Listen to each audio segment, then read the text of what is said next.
জন্মদেশের বিমানবন্দরে নেমেই হতাশ বনিয়ামিন বললেন, কপালে ঝাড়ুপটা হয়ে গেছে, জুমার নামাজ আমার ভেস্তে চলে গেছে। 40 মিনিটের বেশি লাগেজ বেল্টের সামনে অপেক্ষায়, তবু লাগেজ আসেনি। ঠিক সে সময় সামনে মোবাইল ধরে ভিডিওতে আসেন তিনি।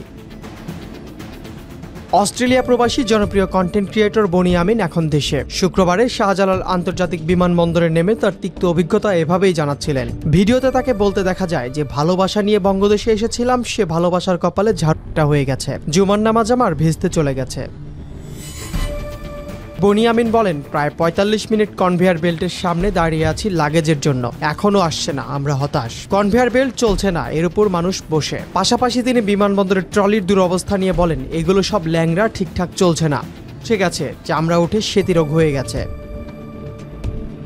হযরত শাহজালাল আন্তর্জাতিক বিমানবন্দরকে বেহেশতের সাথে তুলনা করে বনিয়ামিন বলেন, এ বিমানবন্দরের নাম নিতে হলে আগে সূরা পড়ে তারপর নাম নিতে হবে।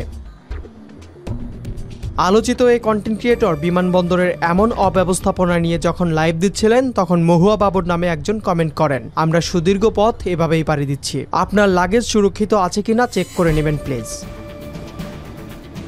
বনিয়ামিনের ফেসবুক লাইভে মোহাম্মদ ফারুক নামে আরও একজন কমেন্ট করে বলেন, কোনোদিনও পরিবর্তন হবে বলে আমার মনে হয় না ভাই, কারণ আমাদের অনেক প্রত্যাশা ছিল, অনেক আশা ছিল, কিন্তু এই নতুন সরকার প্রায় ১.৫ বছরেও যখন কোনো পরিবর্তন করতে পারে নাই, তাই আর আশাও নাই যে সংস্কারের নামে কোনো কিছু হবে কিনা।